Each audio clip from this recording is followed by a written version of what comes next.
Buongiorno. Welcome, everybody. Good morning. Thank you for coming.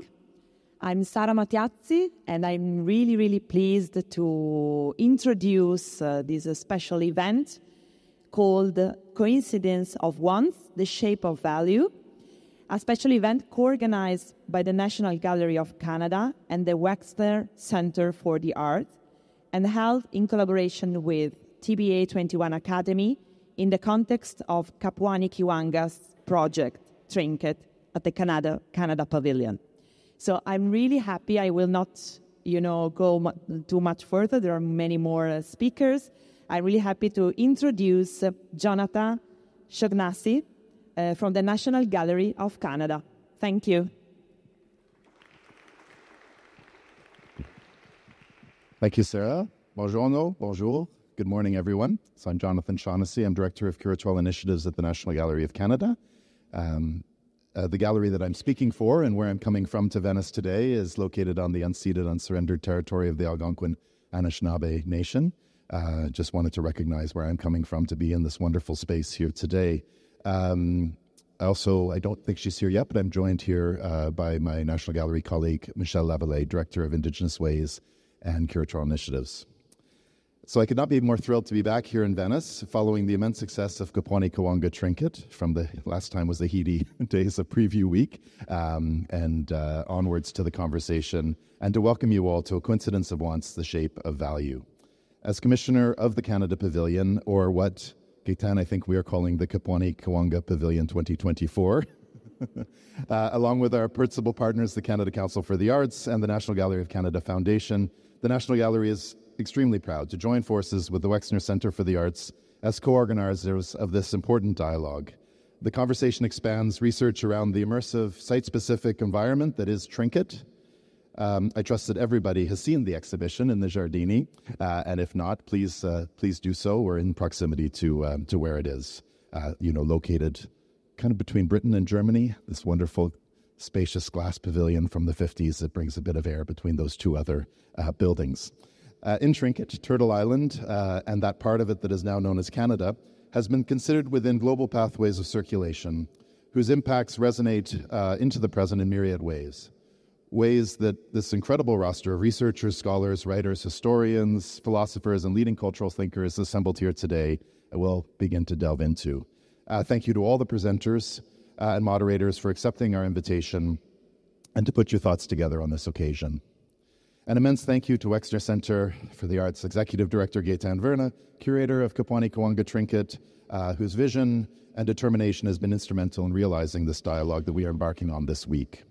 Gaëtane, you mentioned it last night, I think, and mentioned it again, you may, that A Coincidence of Wants, the Shape of Value, is really not so much a symposium as an extension of the exhibition, which in keeping with Kapwani Kiwanga's overall practice invariably melds aesthetic considerations with the discursive dimensions engendered through her works, intricately resolved materiality.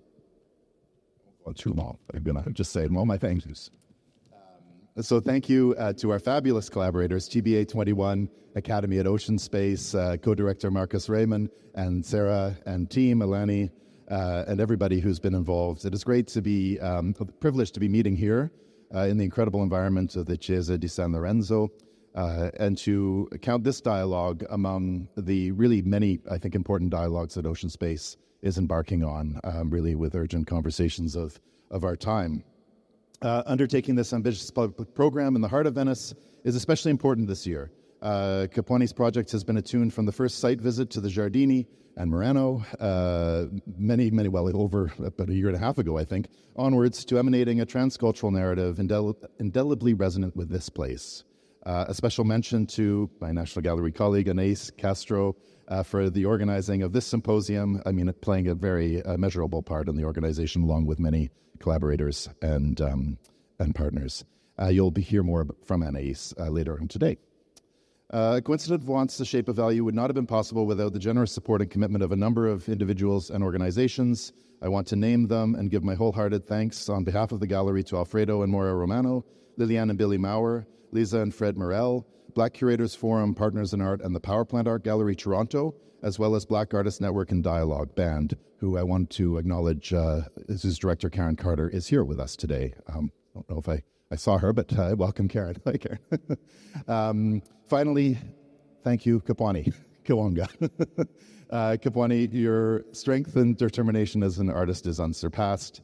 On behalf of the entire team at the National Gallery of Canada, who have worked with you since the early days, I think, of 2023, to the discussion we were having today and onwards, because Trinket is continuing. It has a long run in the biennial, and then it continues, and there'll be plans to see it in North America and elsewhere, I hope. Just thank you for your trust, your openness, your dedication and care, and of course, for sharing your artistic vision on the world stage that is the Venice Biennale. So thank you and welcome everyone, and I will now pass the microphone to Gaëtane. So thank you everyone and good morning. I would like to thank the National Gallery of Canada for selecting and supporting the realization of Kapwani's project and her work in the pavilion. Thank you, Jonathan and Michelle, for your support and your unwavering support throughout these many, many months of preparation and installation. So, as Jonathan mentioned, A Coincidence of Wants, The Shape of Value, is a title chosen for our symposium. Considering the ways in which Kapwani Kiwanga's work, the way in which she approaches each of the projects that she develops, the symposium became an essential part of our work, passing, transmitting, sharing knowledge that she has gathered through research has always been central to her practice.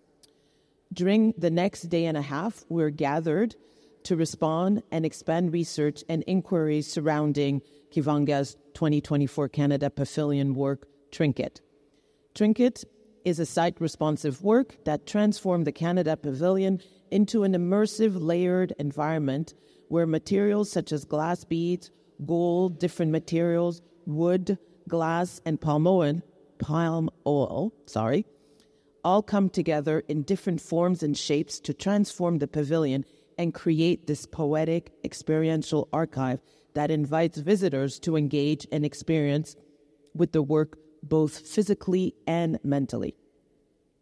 With the choice of materials and the transformation of the pavilion to embrace the new work, Kiwanga invites each viewer to move through the space to think of the complex histories that shape our world, to rethink them differently.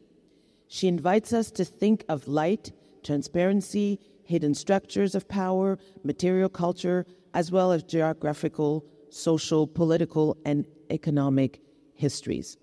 Curiosity, connecting different disciplines, is translated into her multidisciplinary approach as a visual artist, for which she shapes forms, colors, and aesthetic are never removed from her artistic production.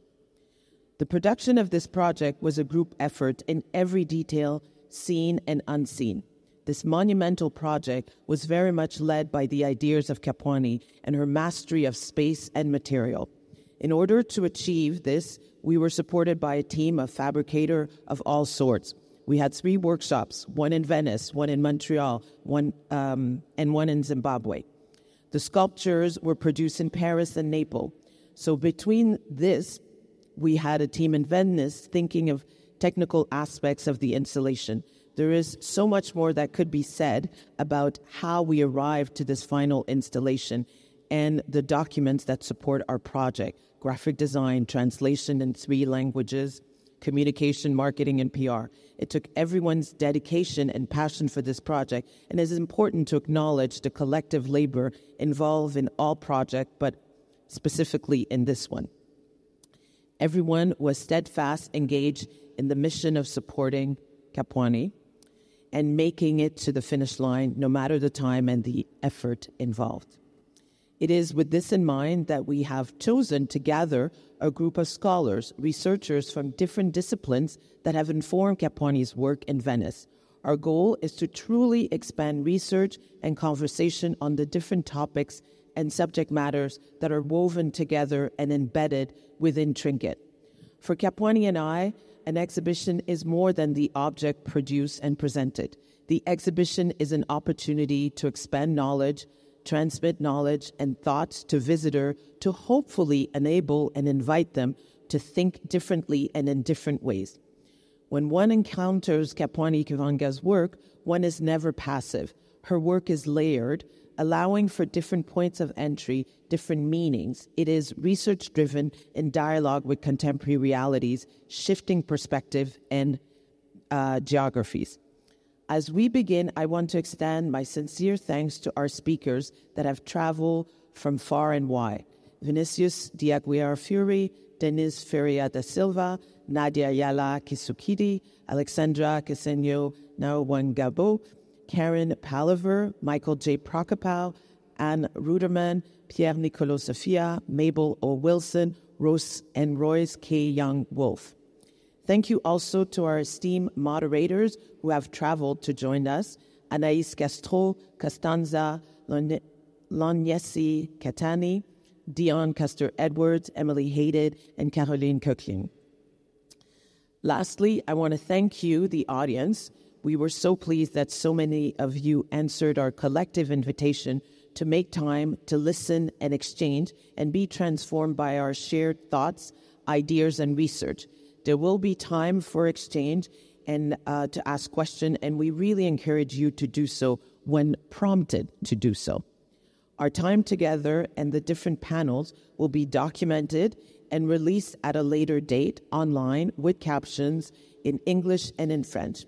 We will also be producing a book that will document every aspect of Trinket, and our work together over the next days will be included within this publication as our conversations unfold. So, without further ado, I would like to welcome and invite Kapwani, and I must also thank her for inviting me along this journey, this adventure that we began on January 2nd. I remember the date, January 2nd, 2023. We agreed that starting together and opening this symposium from the perspective of the main subject, which is Trinket, and unfolding the context of production and layered thought process will set us all better understand the 4 panelists, the 10 speakers, and the 5 moderators with whom we'll be in conversation within our time together. So, welcome, Kapwani. So thank you, everyone, for coming. Thank you, Gaëtane, for the introduction. I'll be very, very brief, but just really thank you for taking the time out of your busy lives, the energy and care you could be putting into other places to kind of focus it here for the short time, even if it's for an hour or two. We really appreciate it because I think we put so much work and time and energy into making the pavilion, but there was so many unfinished questions and conversations that we wanted to continue. And so to have this space to kind of continue to develop and to sculpt ideas was really, really important. So thank you for coming. And yeah, I'm very, very excited. So how are you? I'm well. I'm excited. Like I said, I'm really, really, really happy. All right. So I wanted to set the scene that, I first encountered your work, Magi, curated by Natasha Pershin Bachelet through the satellite program 7 at the Jeu de Paume in 2014. And at the very first encounter, research in anthropology and archives, your deep interest and affinity to the social sciences, it was explicitly mentioned as being at the forefront of your work. Then I invited you to work to present your first Canadian exhibition at the Power Plant Contemporary Art Gallery in 2017, and the exhibition was titled "A Wall is Just a Wall and Nothing More at All," and it was curated by Caroline Coquelin.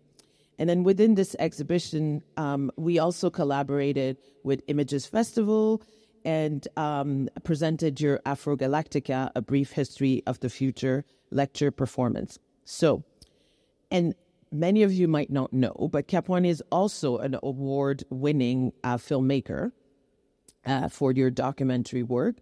And hence, can we begin by speaking of your process, research, and the larger themes of interest that we can find within your diverse work over the years and your constant need to ask questions?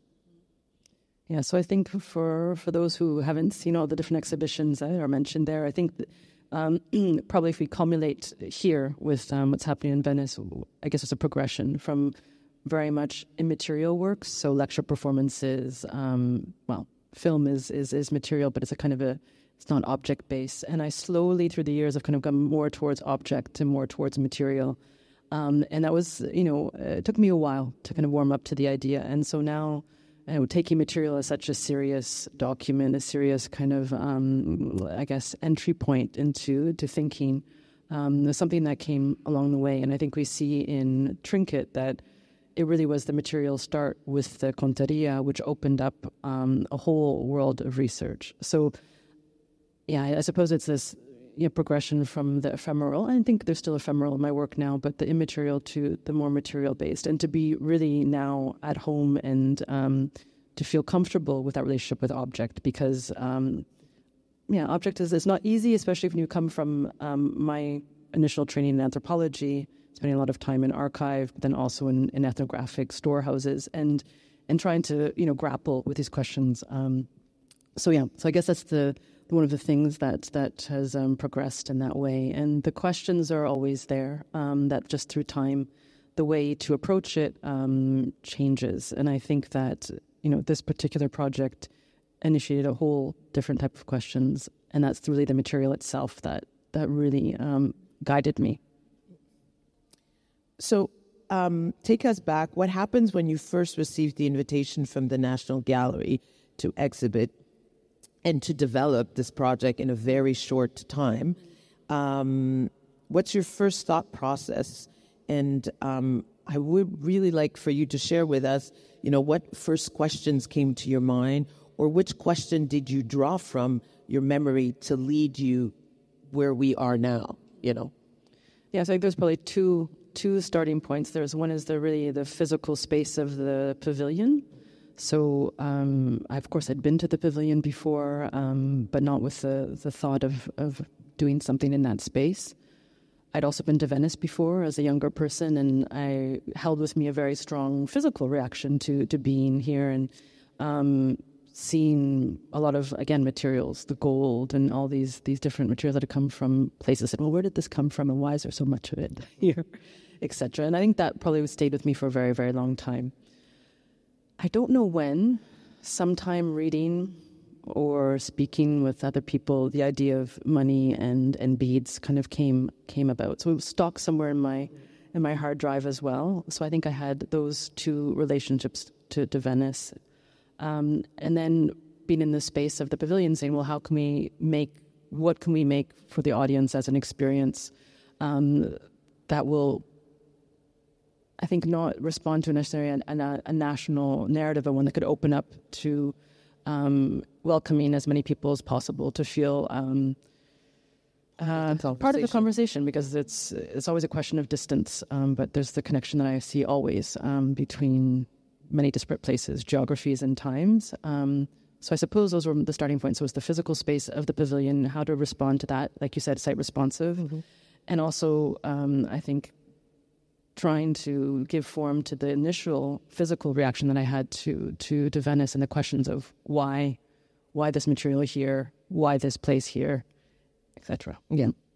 So then, again, going back to research, how did research fit in your working process here specifically, for the pavilion? And then how did you apply your research methods to dig deep and then develop this project?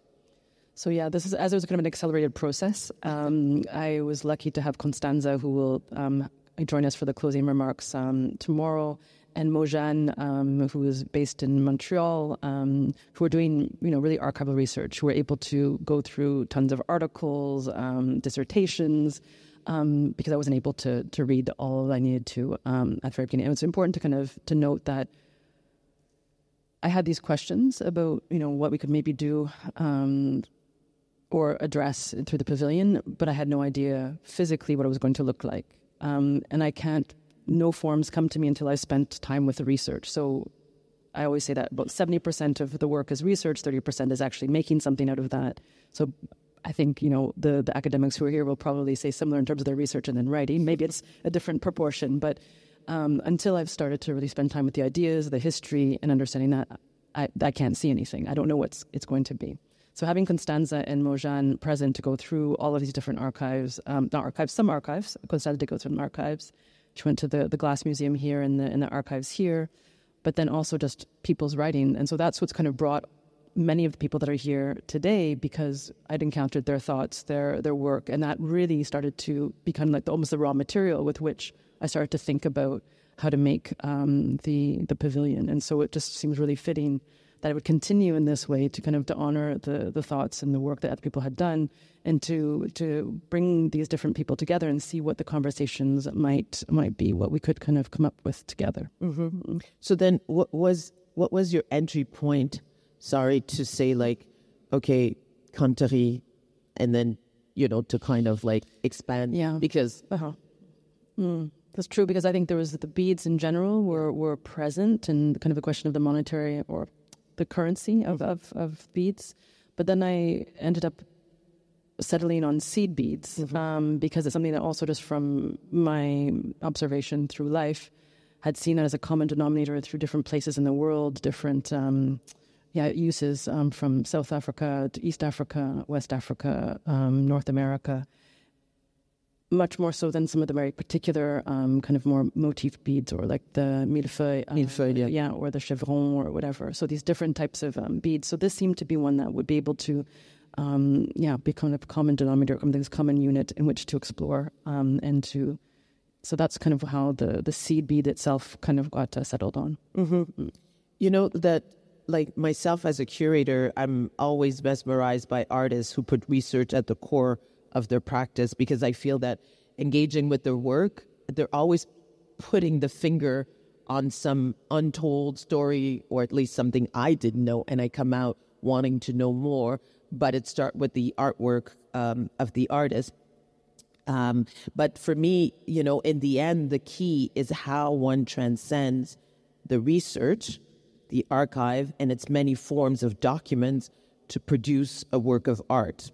So in your case, a site-responsive installation. So you've spoken about it a bit, but I'd be interested in understanding, between the moment that you've decided, okay, I'm going to do a project with seed beads, how do you expand it to kind of, for it to take shape and to embed the research? Because once one knows the research, and you will understand better as everyone will speak in the next day and a half, all of their ideas are kind of been brought to Kapwani, and then she translates them into this incredible work.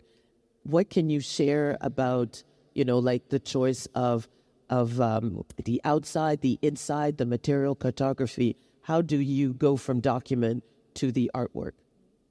Yeah, so I think that's also, I think we did talk about at the beginning, the kind of this progression. I think my first works were, much more presenting, documentation, iconography, etc. And through time, I've kind of really started a path of trying to make artworks that are new documents, a search for kind of a new way of documenting, because of the difficulty that I have with more of the classic kind of documents and archives. So I see my attempts and works as kind of creating new archives that don't always have to be completely literal, so you don't get all of the references. I somehow have taken them into my body and thought them through, and then another form comes out, and I hope that resonates in some way for the viewer, but it doesn't need to be completely lucid or intellectualized. So the body is super important in that reading and that learning process. And so I think there's these main themes that kind of came out through the research and reading different people's thoughts, and just questions that were kind of posed very clearly. There was questions of balance. There was, the space of exchange, of transformation, and all of those kind of big themes guided the forms that were then made. So when I was, sketching out the sculptures or thinking about the flow of the body through the space, I kept those things in mind of kind of what are the things I wanted to explore through a spatial and a corporal experience. The archive itself, somehow it goes through filters of self and then out, and then into other people's absorption. I hope then again filtered through again. So it gets complicated complexified by these different configurations, which is very, subjective in some ways, but also there's some collective, I guess, filters that also apply.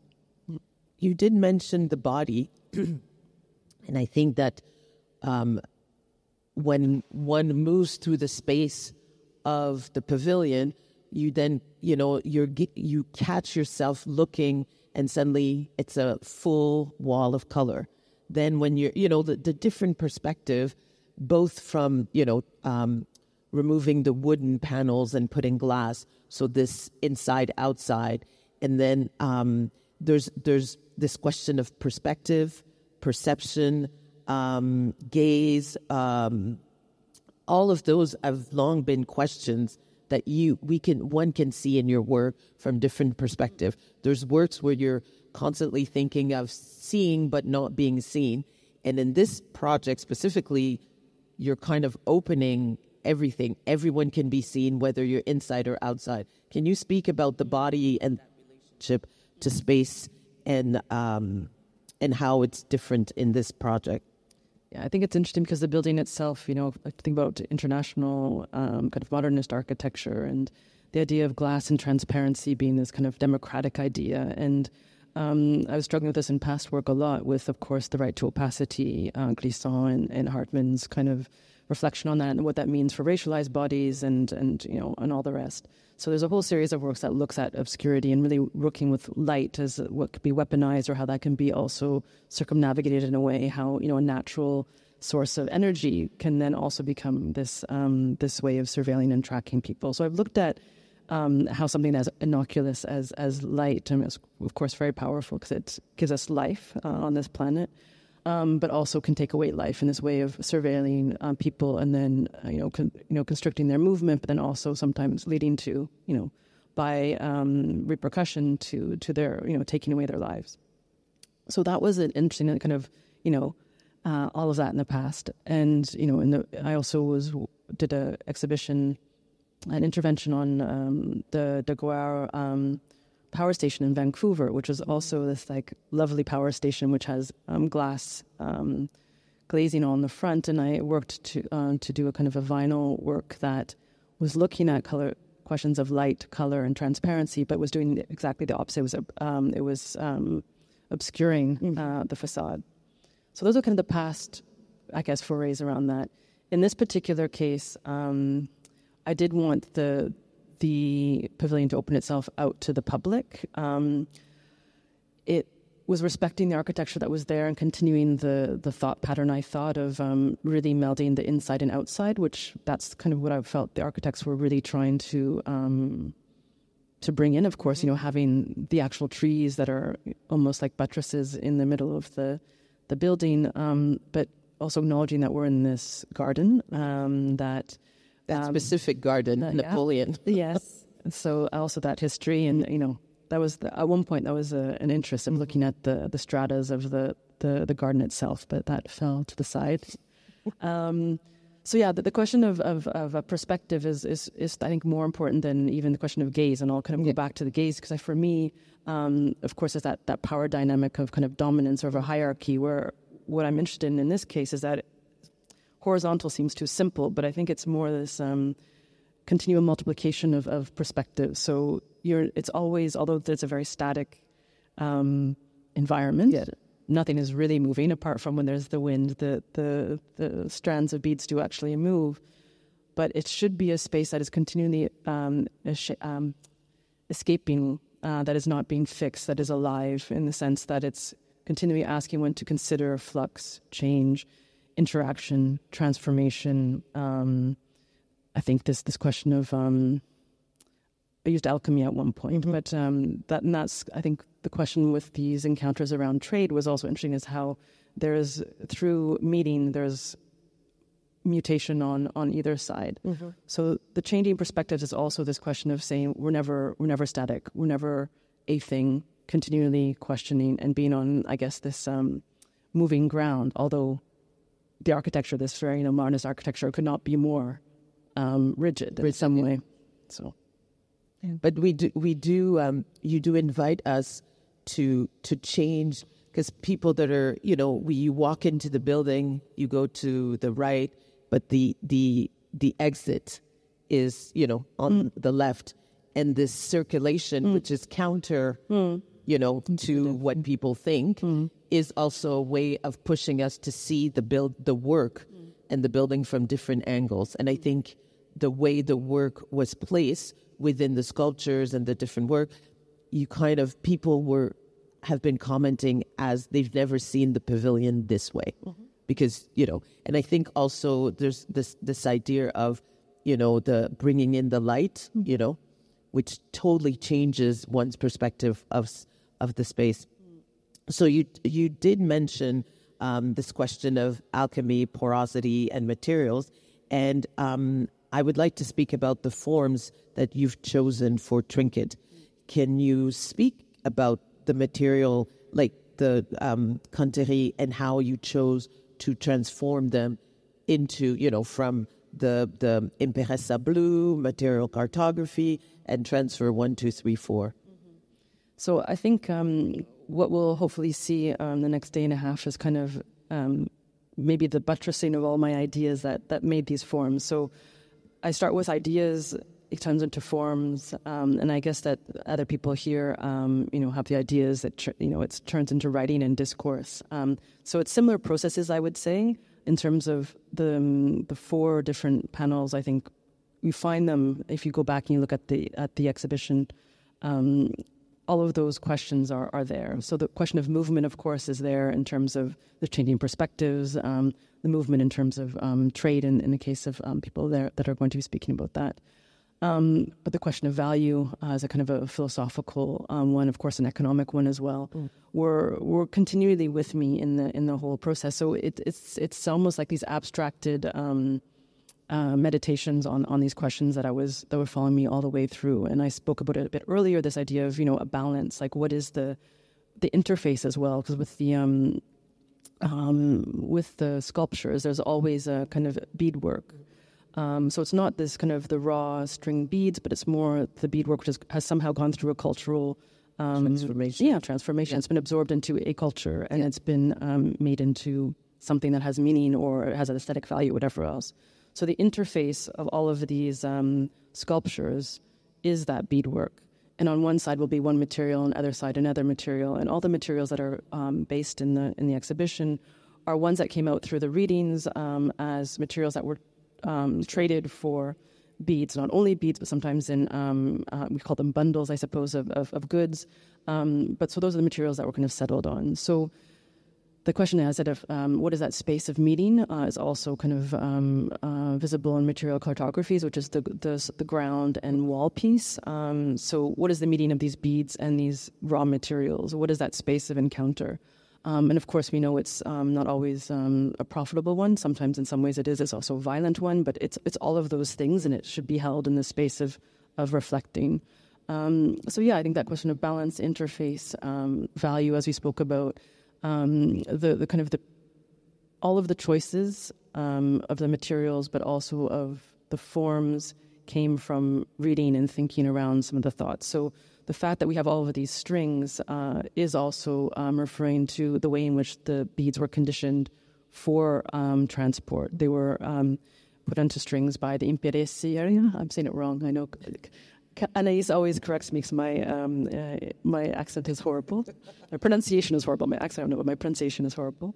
So looking at the labor of a certain, I guess more like piecemeal work of women who would be making these strings of beads collected into certain bundles, and that would be a certain value that would be exchanged for something else. So the labor that was happening in this fact, Venice, is also reflected in why there's these strings of beads on the inside and the outside, as opposed to another configuration. And that, of course, is in contrast to what I spoke about earlier, the kind of the bead work, not the string beads, but the bead work. And then I said the raw materials of the Pernambuco wood, the copper, gold, etc. Wood. Wood. So, so within the scope of this project, then we decided to divide, the symposium in 4 sessions. So values and economies, movements and roots, aesthetic and material culture, and material and social structures. And I think that our idea in opening today with this conversation was really to set the course so that you understand all of the interaction and all of the conversations that will be taking place. So all of them are part of the thought process that basically, inform Kapwani's work. And really, thank you so much for sharing these insights. And I hope you enjoy the rest of the day, because it's all about you. It's all about your thoughts. It's all of these people that you either spoke to on a Zoom or read their texts. And I really want to thank, all of the speakers, because my colleague Dion, who will be joining us, will lead the next conversation, runs at the Wexner Center. She's our fierce, head of learning and public practice.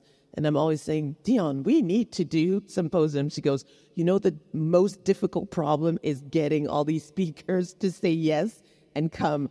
And then she was floored, because it's like within a week or two, we're like, yeah, they all said yes, 10 of them, and everybody's coming.